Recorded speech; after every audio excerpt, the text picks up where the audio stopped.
Good morning, everyone. Good morning, all coaches. Welcome to the All Season 365 podcast, sponsored by Dynasty Athletic Performance and powered by NC Football Connections. Today, we have a special guest. We have Coach Brandon Hughes, co-offensive coordinator, wide receiver coach at Millbrook High School in Raleigh, North Carolina. Coach, how you doing today? Doing well. How about yourself, Coach? Man, I'm well, man. I'm well. We've been trying to get up with each other for quite some time, so I'm very excited about your presentation today.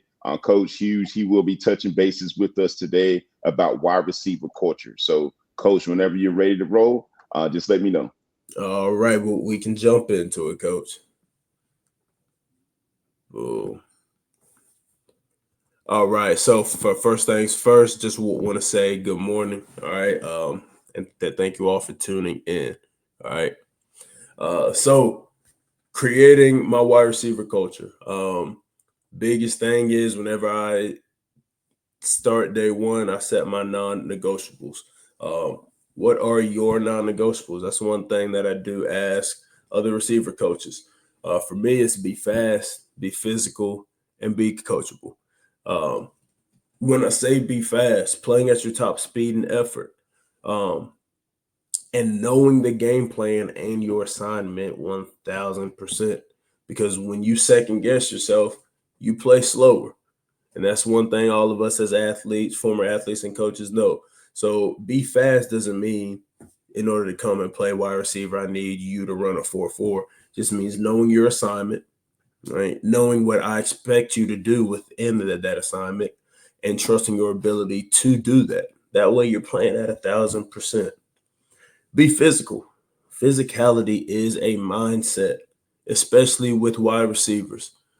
I understand, especially at the Division One NFL level, there's this prima donna tag that gets placed on us. Be physical, and it all starts mentally, um, and that's blocking and physical with your hands using releases. All right, and then be coachable. Whatever you are taught, add it to your game. Our indie should translate directly to gameplay. I'm not going to sit here and teach something in indie just to teach it. Like I'm teaching you because I want you to make sure that you apply it to your game on Friday nights whenever it's time to kick off. So I have a couple of plays here. It's some of Cleveland High School where I spent the last 4 seasons, as well as a couple of Millbrook clips as well. All right. So right here, being physical. All right. So our formation, we've got trips to the field right here. On this play is just a nice, easy bubble screen. If you notice, all right, my number 2 receiver, he's currently playing at Winston-Salem State. All right. How aggressive he is with this outside linebacker who also went on to play on Saturdays. All right. This was opening game. The ball is back there, and he's still blocking a linebacker in the backfield. All right, be physical. It's a mindset. My biggest thing early on in training camp over summer is I'm going to create the physical mindset. Then I sharpen up the technique. All right. Because why? I don't want to spend the first 4 weeks of getting you technically sound. And then the next 4 weeks is then me trying to build that confidence in that dog. I'm going to put that dog in you now. So I want my receivers on the perimeter blocking. You are blocking, and then I refine the technique. So this right here, I want it to feel like if we are in 10 personnel like we are right here, that we have 4 extra offensive linemen on the perimeter. That's my expectations.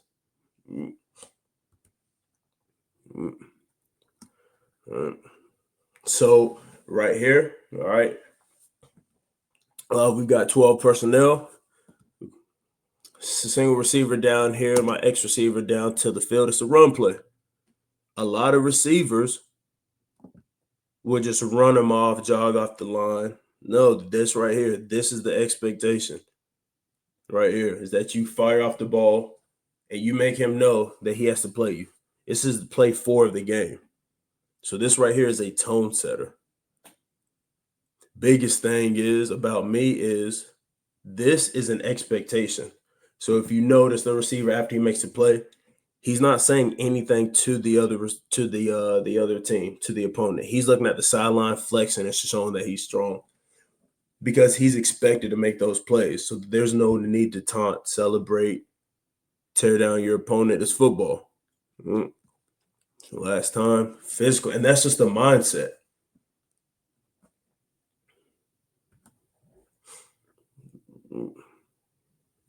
Boom. When I say be coachable, this clip right here is something that I take a lot of pride in right here. So just tell you about the play in 10 personnel and doubles. And we've got curls across the board. So 14-yard curls. My biggest thing about receivers over the summer is building that timing with the quarterback. Timing. In a perfect world, every single route is going to be right at 14 yards, work back to 12 on our curls. All right. What you can account for in routes on air is having to avoid a defender, all right, stemming your route. So you're going to notice, all right, that these three receivers break down at the exact same time, even though their depths are just a little off. All right. And I'll play it nice and slow so you're really able to see. All right. My inside left receiver down here to the field, my A, he's avoiding an outside linebacker, but they're all triggering at the same time. Same time. And that is reps and reps and reps and more reps. And that is really driving home the understanding of timing. So this is what I say when I mean be coachable. All right. Be coachable meaning, and I'll pause it right here. All right. That my Z and my Y are a yard deeper than my A right here. All right. And that is okay. Why? Because he's on time. He's turning on time into the window. This is just all about being coachable. So one more time. And this is what we would work on Indy all week going into this game plan. All right, was our timing on this curl route. All right. So this clip right here is from this past season at Millbrook. All right, we're in 11 personnel. Up top, we have a comeback route. Right? Now, you are going to notice the stem that he takes at the top. So all week we put in, I want you to accelerate to that upfield shoulder, snatch it back down because we want our routes to look the same. If you notice, that burst at the top forces that DB to open up his right hip. My X receiver is able to snatch it down. On third down, this is a big completion. Boom. With the toe tap. This is something that we worked that week going into the game.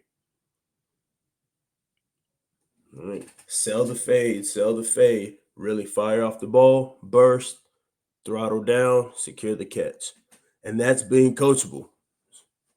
So this is a high schooler who's able to take something that we really drill 4 days a week going into a third round playoff game and apply it on Fridays. And on third down, the ball found its way to him because he did what he took what we did in Indy and applied it to the game.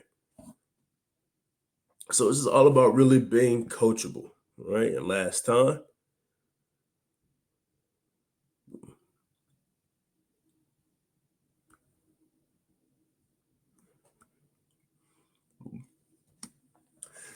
this is another clip of when I talk about being coachable.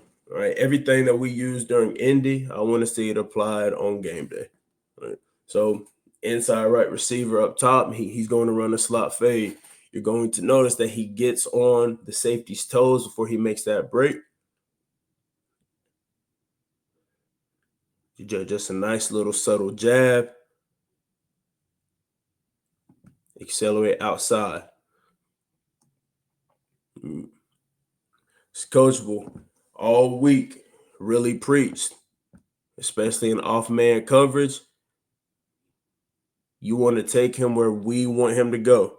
All right. So especially with the DB, if he's already inside, then we're going to leave him inside.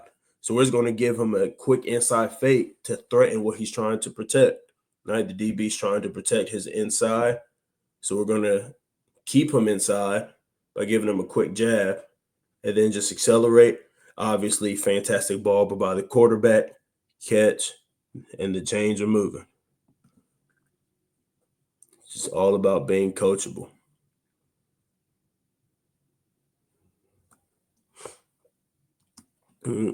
This goes to being fast and being coachable. All right, I was blessed to coach this young man, Jordan Gully, fantastic athlete.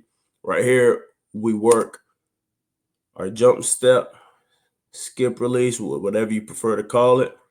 All right, for a touchdown. Another slot fade. So one thing that we worked on all week, all right, was I really told the receivers we drill film study. Right, look at the leverage of the DB. He's on his heels and he's heavy inside. Perfect. All right.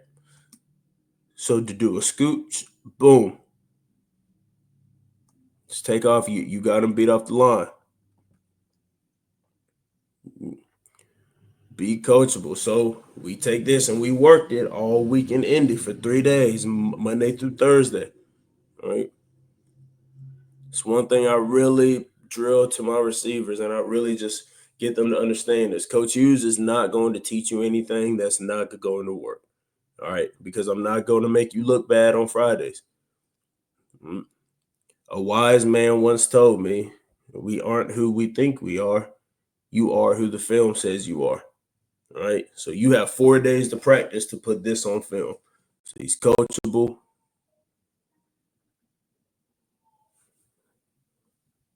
And then he got rewarded with the touchdown. All right. 10 personnel, but we have our number 8 down here, inside right receiver. All right, and he's going to work a rocker step. So this rocker step, we've been working for 2 weeks. All right, and he was getting impatient because he kept saying, Coach, let me go ahead and use it. Let me use it. I'm like, no, let's just keep refining it for 2 weeks. Let's refine it. There's going to be an opportunity. All right, and there you go. He has a post route, but he hits him with the rocker. Boom. He's just coachable. We drive off the ball. All right. Boom. You want to step outside the frame of that DB's body. This is perfect shin angle on his left leg. All right. Drive off. And that's how you create that separation. Just be coachable.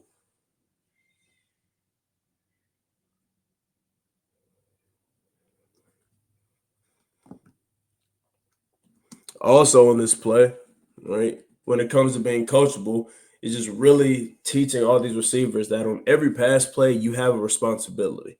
All right. It's 3rd and long right here. So 3rd and 20. All right. The Y, inside left receiver up top, right, he's being manned by this safety. His job is he has to run a corner route, all right, to take this safety out of the play with him. All right. So he's going to come and run his corner. That way it opens our receiver up for the post. Right. Be coachable. He understands. His job is to open up his teammate. That is his job. Right. He runs this route full speed, grabs the safety's attention. Boom. And that's just unselfish gameplay. He's firing off the ball, making the safety guard him. He hits a rocker step himself and gets open. All right. So if you notice, nice subtle rocker step out of number 18 as well. All right. And they're both open. That's just 2 receivers who are hungry, who are coachable. Right here, so we've got quads down here to the left. Got the Z on an island by himself. All right. Be coachable. What I mean, we worked at this release. So I'll play it in full speed. So in this release, one thing we picked up on film was that once you close the cushion to the DB, he's going to shoot his hands.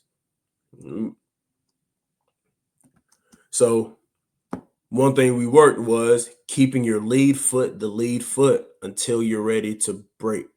So you notice that left foot is still his lead foot while he's scooching. And when he shoots his hands, my receiver takes the opportunity to outside release.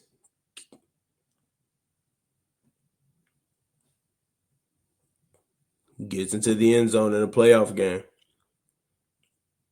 Again, these are releases that if a coach were to go back and look on film, none of these releases have been shown prior to these games. And that's just being coachable. Also, that's the kids being coached. Like they're willing to be coached because while we work it and work it and work it, and we tell them, there's a certain time to use it. Just trust me. I'm going to tell you when to use it. Right?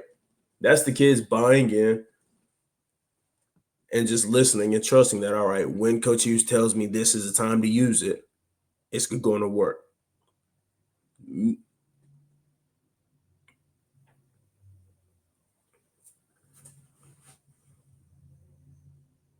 And gets into the end zone in a playoff game. It's right here. So we have a receiver down here. We're in 10 personnel doubles. All right. My A is down here on the bottom, inside right. He's the guy to slot fade.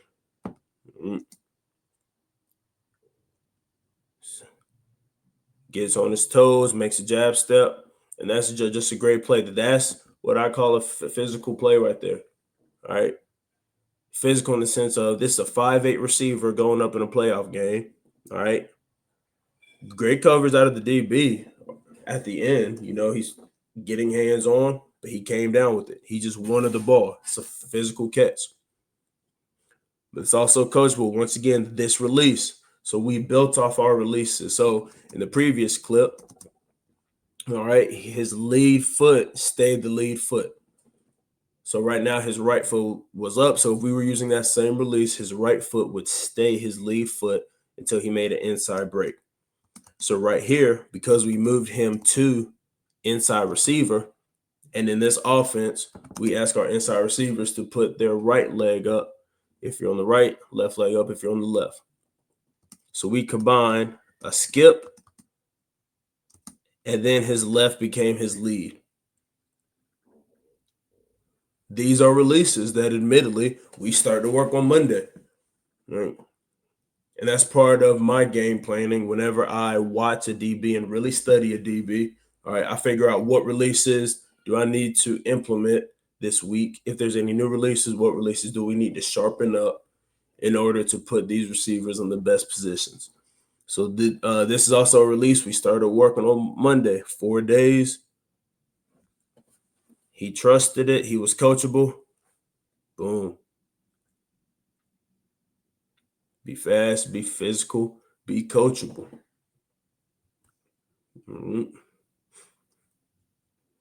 A clip of being physical. We're in 10 personnel. We have our A, inside left receiver.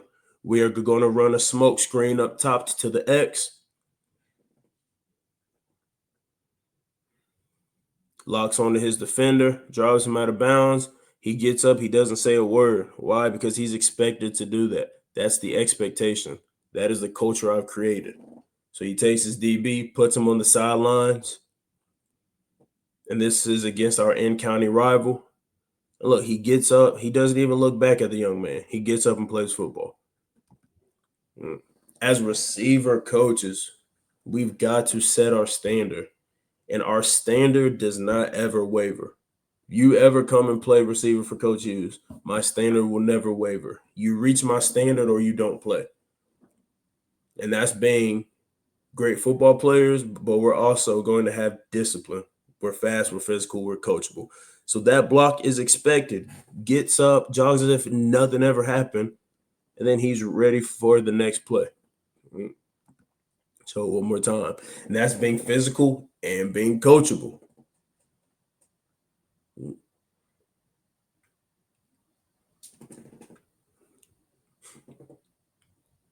Boom. All right. It's right here. Millbrook clip. So this is release and a hand swat that we started working this week, of course. All right. We knew he's playing man coverage. All right. We knew that is just cover zero. That's all it was. This bubble, all right, out of the A is going to make this safety trigger. So this X, you got all this field to win. All right. So his release is quick step outside because we peeped on film that number 6, he was going to jump outside if you threatened him. And then hand swipe. You use that right hand to get off. And then that's just a physical run. All right.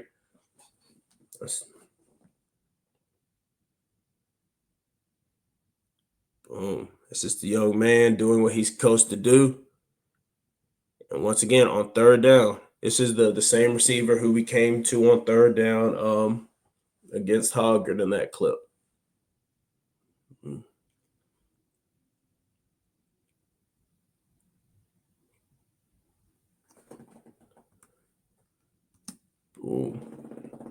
So those were the 10 clips that I really wanted to show to really emphasize. One thing I do love to talk about when it comes to being coachable, in my experience, is these young men will be coachable. You just have to tell them why we are asking them to do what they're doing. In this day and age, it's when I grew up, my coach told me to do something, I do it, period, point blank. Parents told me to do something, do it, point blank. This day and age, times have changed. So you got to tell the kid, why do we want them to do what we're asking them to do? They're willing to do it. They just need to know why. So that's one thing that I do add to that being coachable part, is that it's also on us as coaches. Like during Indy, and when we have 15 minutes of Indy, a lot of coaches aren't going to like what I'm about to say. I'm using 4 to 5 of those and I'm talking. And I'm truly explaining and showing. And then those 10 minutes, we're working and working. I know a lot of coaches are like, no, we got 15 minutes of Indy. We need to be working. All right. When I'm teaching them, hey, this is why we're doing this release on a glance route. This is why we want you to stem on this hitch or this comeback. So being coachable also falls on us as coaches, because I do believe you can coach out the prima donnas. Set the standard, make them reach the standard, explain to them why you're doing or asking them to do what we're asking them to do, and the rest will work itself out. So those are my 3 big keys to creating wide receiver culture. Well, thank you for that, Coach. You covered a lot of ground, a lot of great information. But I'll just add on to what you just said. So if you have 15 minutes, as long as you're intentional with that 15 minutes, you should never ever have any issues. You briefly explain the importance of walking and talking. There's nothing wrong with that. I mean, for example, working with the quarterbacks, if I have 15 minutes, the first 5 minutes, footwork in the run game. The second 5 minutes, signal, right? Because we're no huddle offense. Third 5 minutes, quarterback drops, throws, right? So as long as you're intentional with your drill work, you should have absolutely no problem with adding some walking and talking, because I know if you teach it correctly the first time, you don't have to worry about reteaching it over and over and over and over. So great point there. Absolutely. So my question for you is, I actually do have 3 questions for you before I let you go. I love to ask all my coaches these same questions to get you guys' perspective. So question 1, how important is professional development as a coach? Oh, I think it is crucial. I don't believe you can grow and become a better coach without professional development, whether that is clinics in person or online. I'm big on clinics. My Twitter feed, or X feed, I'm sorry now, is coaches, and I'm saving and bookmarking, and I'm listening to, okay, so this is how he teaches his receivers. This is his terminology. Where, all right, you know what? Let me try that. Let me play around with that. So professional development is essential. one of the biggest things that I did was in January I flew out to Los Angeles to go to the Glacier Clinic. Nice. Um, and there were so many coaches were like, "Why are you going across the country? There's one in Charlotte. There's one in here." Um, why? I looked at who was speaking. Yep. So the knowledge I got from these Texas offensive coordinators and California wide receiver coaches, and I was able to take that back and instill that into the Millbrook offense, and I saw the growth. So, yes, professional development, it is essential. If you really care about pouring it all into the kids and getting the best out of them, as well as if you're looking to just grow, which I hope all coaches are continuously growing your knowledge. You gotta attend these professional development sessions, these clinics. Reach out to college coaches; they will talk to you. So absolutely, I think professional development is everything. It's essential to growth. Absolutely. I agree with you. I concur with you. And you brought up a good point. Different regions have different styles of ball. I Yes. mean, let's call it for what it is. More often than not, on the West Coast, you're going to see a lot of throwing, a lot of passing going on, right? But in the South, you're going to see more rushing offenses. If you go up north, there's going to be more rushing offenses because of the temperature, right? So, styles, go, like you just said, find a speaker and be intentional with it, right? Because if you go to every clinic with the plan, man, you're going to get lost because there's so much information. But be specific with who you're looking at. Next question. What advice would you give a year one wide receiver coach? Is number one, have your non-negotiables, and you got to stand by them. Um, Paired with that, talk to your offensive coordinator and make sure your non-negotiables align with his beliefs, both on and off the field. Um, because when I went into year one, it is you are catching 100 balls after practice every day, Monday through Thursday. If you're varsity, Monday through Wednesday on JV, 100 extra passes. All right. Now that was me going and talking to the offensive coordinator, make sure he's okay with me keeping the receivers for a total of 11 extra minutes, just no running, just catching. Um, Small things like that, even down to if your non-negotiable is you are not cussing at practice, but you happen to have a coordinator who has a sailor mouth. You know, they're going to rub each other the wrong way. So have your non-negotiables, man. That is the probably rule number one. Have your non-negotiables and stand by them. On your rough days, on your great days, when your receivers have 300 yards and 4 touchdowns in 3 quarters, don't allow them to all of a sudden go off to deviate off of the non-negotiables because they had a good game. Stand by them. And then secondly, understand the importance of watching film. I did not understand why a wide receiver coach needed to watch so much film. My first year, I'm like, just past concepts like Houston, it's all hitches. I know that, coach. Like, I don't need to watch that clip on practice. Then Coach Caps just really taught me, the importance of, you know, yeah, Brandon, you might have seen the right side of the field, but did you see the left side of the field during practice?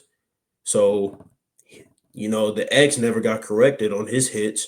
He's running it at 9 yards because you're looking at the right versus you go back on practice, on the practice film, and now you can correct him so he doesn't keep making the same mistake. So non-negotiables and watch film, man. Study DBs. These high school DBs have tendencies, Yes, they do. heavy tendencies. Well coached. Yes. So it's like, man, like study their film, study if their right foot versus their left foot is up, study their depth, study where their eyes is, study like there are giveaways, man. So yes, have your non-negotiables and watch film. Those are the two big things. Like I would tell any year one receiver coach, if you do that, you are already ahead of the game. Nicely stated. Next question, and this segue from the previous question: how important is alignment with your coordinator? And I mean, you're co-OC. Again, congratulations on that. But at one point in time, you were exclusively a wide receiver coach. I was exclusively a running back coach at one point in time, wide receiver coach at one time, quarterback coach at one time, and that's all my title was. How important is alignment with your coordinator? Everything. It is essential. You want to make sure that number one, the chain of command is to be respected at all times. At Point all blank. times. So like there's no deviating from that. There's no conversation. Like I'm an offensive coordinator, I'm a position coach. Like so I want to make sure anything I'm teaching, he is okay with. He knows it because I don't want the receivers to go out here and do something. And the first time he sees it is Friday, and he's like, What's this? yeah, he's like, whoa. Uh, so absolutely, just you got to be aligned that way. At the end of the day, it's and you being offensive coordinator, it's your name tag to how many points gets put on the board on Friday.